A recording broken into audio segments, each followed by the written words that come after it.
Hello, readers. The other day I was at the library and I found this story.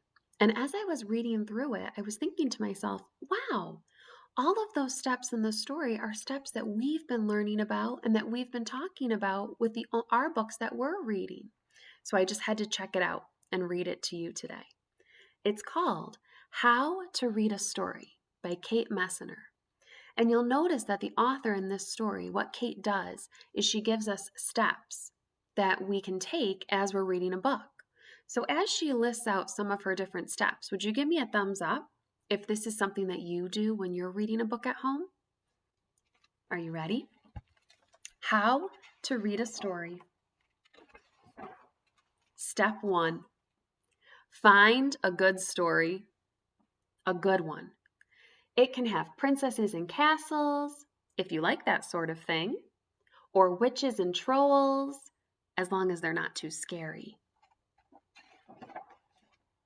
Step 2. Find a reading buddy, a good one. A buddy can be older, or younger, or a person your age, or maybe not a person at all. Make sure your reading buddy is nice and snuggly, and make sure you both like the book. If you don't agree on the book, go back to step 1. Sometimes it takes a few tries to find just the right book. Step 3. Find a cozy reading spot. Outside is fun, but not if it's very cold.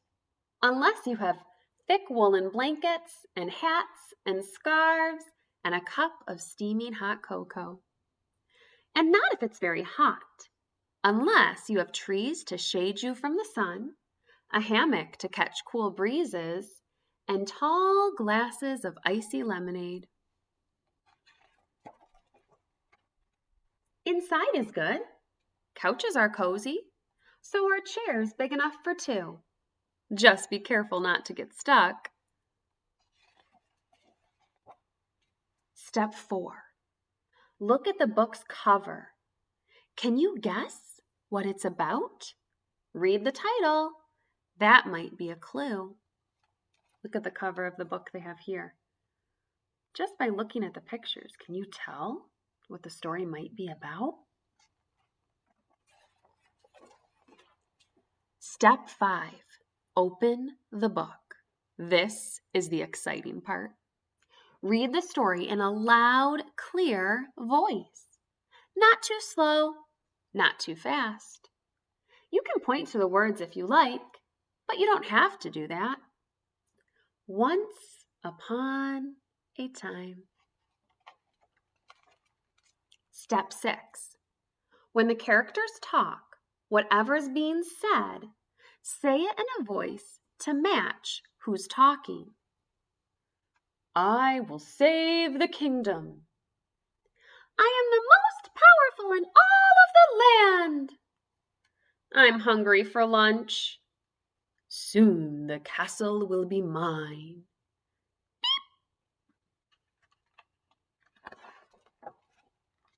Step 7. No matter what you read, hold the book so that your buddy can see the pictures. Buddies get impatient when they can't see well. Step 8. If there are words you don't know, try sounding them out or looking at the pictures to see what makes sense. They were afraid the dragon would burn down the ass. Oh, the castle. We've been talking about this a lot this year when we meet our reading friends. Do our reading friends give us strategies that help us when we don't know the words? Just like Kate mentioned in her book. If you need a break, you can pause for a minute and talk to your reading buddy to predict what might happen next. Will the castle catch on fire? Will the princess tame the dragon? Will the robot marry the princess? Will the horse make friends with the dragon? Will the dragon eat them all for lunch? Step 9. When you get to the exciting parts, make your voice sound exciting too. "Who dares disturb me in my cave?" the dragon growled. "Oh dear! Oh no!" The robot was so scared, all of his metal parts rattled. What would they do? But the princess tackled the dragon and held him down. "You must promise you'll leave our kingdom in peace." When you're reading, do you like to change your voice and match it to the characters?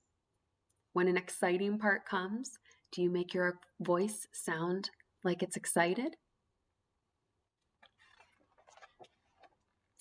When you and your buddy can't stand it a second longer, turn the page to read how things work out. The dragon promised and decided it was better being friends, and they all lived happily ever after. Step 10. When the book is over, say, "The end." So think about the steps and how to read a story. Can you share with me some of the steps that you take when you're reading a book at home? Maybe you heard a new step, something that you haven't tried when you're reading, and you can give that a try the next time you read a new book. Have a great day.